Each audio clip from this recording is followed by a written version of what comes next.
जय श्री राधे। श्री भगवानुवाच महर्ष्य सप्त पूर्वे चत्वारो मणवस्तथा चत्वारो मणवस्तथा मद्भावा मानसा जाता येषां लोक इमः प्रजाः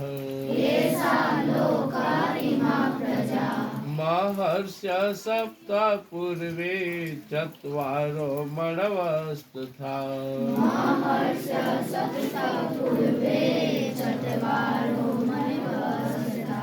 मद्भावा मानसा जाता येषां लोक इमः प्रजाः।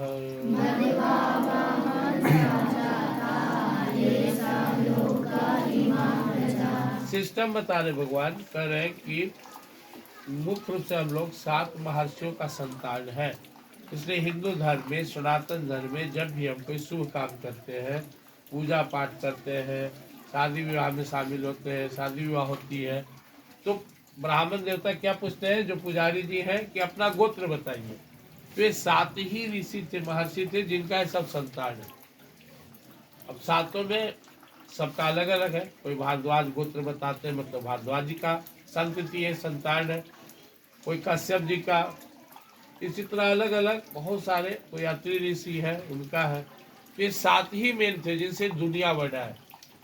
After this we have divided in many types of castes, but this is the reality that only 7 Maharshi, these are our real father. ये 7 ही सब है। और ये 7 जो महर्षि है ना, वो ब्रह्मा जी की संतान है। मतलब परमात्मा से शुरू हुआ। यहाँ पे भगवान कह रहे हैं 7 महर्षि, और उनके पहले 4 मनु हुए। ये 4 मनु हुए, फिर 7 महर्षि हुए, और ये भगवान से उत्पन्न हुए, डायरेक्ट परमात्मा के सिस्टम से आए। उसका ये साम लोक इमा प्रजा, पूरा सिस्टम, पूरा प्रजा इन्हीं 7 का है।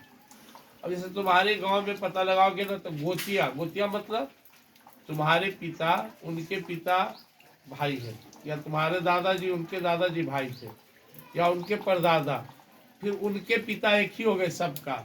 इस तरह जब हम अगर बैक में जाए ना, तो फिर गांव के गांव सिमट जाएगा। 2 से हुए 4, फिर 5, फिर 10, 20, 50।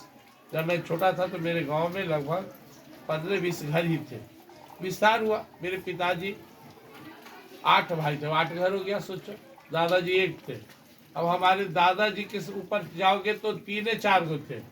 फिर उसके ऊपर जाओ तो गांव में केवल 1 भाई से पूरा संतान हुए थे। 2 भाई आए थे गांव में, उसमें एक शादी विवाह नहीं किए थे, और 1 भाई शादी ब्याह किए थे, उनका 2 बच्चा हुआ। फिर 1, 3, 4, इसे बढ़ते बढ़ते थोड़ा गाँव हुआ। अब ऊपर जाओ, आओ ऊपर जाओ, तो जाते जाते पाओगे कि हम लोग सब एक ही माता पिता का संतान है। तो भगवान बता रहे हैं कि वो 7 महर्षि थे जिनसे यह सिस्टम शुरू हुआ, और इनका हम संतान है।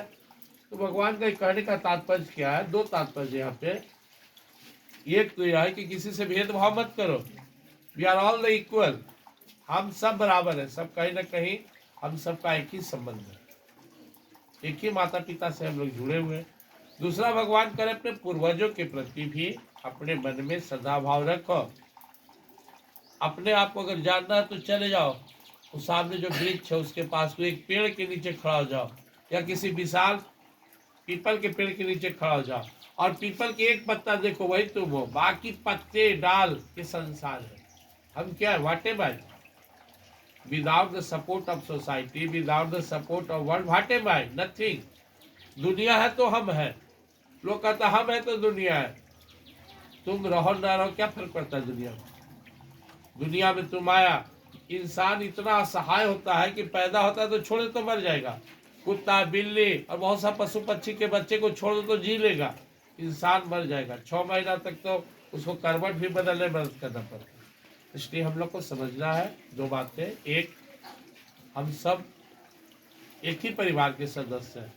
कोई अब समय हुआ, मान लो तुम्हारे पिताजी 3 भाई है, एक भाई करोड़पति हो गए, चले गए दिल्ली में बढ़िया मकान बना लिए, एक बीच में मसौड़ी रह गए, गाँव में रह गए खेती बाड़ी करके। अब तीनों के बच्चे, उनके बच्चे खड़ा होगा तो भेदभाव नजर आएगा। एक पढ़ा लिखा अपडेट, खूब बढ़िया एकदम पोशाक में, बढ़िया ड्रेस में, कार घोड़ा सुख साधन, एक मीडियम है, एक गरीब जैसा नजर आएगा। तो यही हुआ समाज में, हम सब एक ही हैं। और धीरे धीरे यह बात हम सब समझ रहे, और जात पात भेदभाव छुआछूत समाज से मिट गया, हम सब मिलकर रह रहे। पहले भी नहीं था, पहले भी ये बीच में थोड़ा सा आया। आज भी अगर देखोगे, आज जात खोजेंगे तो 2 ही मिलेगा, अमीर गरीब। अमीर अब पहचाना जाएगा अलग, गरीब स्कूल में वो भी सेम है। जाति अगर हम देखें तो एक स्त्री का होता है, एक पुरुष का होता है। तो ये सब बातें, जो छोटी छोटी बातें, इनका हम लोग को त्याग करना है, सब में समभाव रखना है, अपने पूर्वजों के प्रति हम सबको श्रद्धा रखनी है। और एक ही भगवान के सब संतान है, इसलिए उसी परमात्मा के आश्रित होकर भक्ति भजन करना चाहिए। सब संकल्प लो, हम सब एक ही हैं, हम सब सुमन एक उपवन के, एक बगीचे के हम लोग फूल हैं। अलग अलग फूल है, अब बगीचा है तो फूल रंग बिरंग होना चाहिए, एक ही रंग के थोड़े होता है। कोई गुलाब है, कोई गेंदा है, कोई बेली है, कोई चमेली है, कोई और अलग अलग है। लेकिन हम सब एक ही उपवन के अलग अलग फूल हैं। हमारे माता पिता, हमारे हम सबको उत्पन्न करने वाले एक ही हैं। हमें किसी भी हाल में किसी के प्रति भेदभाव की दृष्टि नहीं रखना है, सबके प्रति समभाव, सबके प्रति आदर भाव। और ऊपर जाकर हम, हमारे पूर्वज भी एक ही है, और सबको उत्पन्न करने वाले परमात्मा एक ही है। उस परमात्मा के प्रति समर्पित रहना है। तुम जितनी श्रद्धा रखोगे अपने जीवन में, उतनी ही तुम तरक्की करोगे। वान लभते ज्ञानम, श्रद्धा हमारे दिल को, हमारे दिमाग को विशाल बनाता है, हमारी सक्षमता को बढ़ाता है, हमारी कैपेसिटी बढ़ाता है। श्रद्धावान बनो, सबके प्रति प्रेम भाव रखो। जय श्री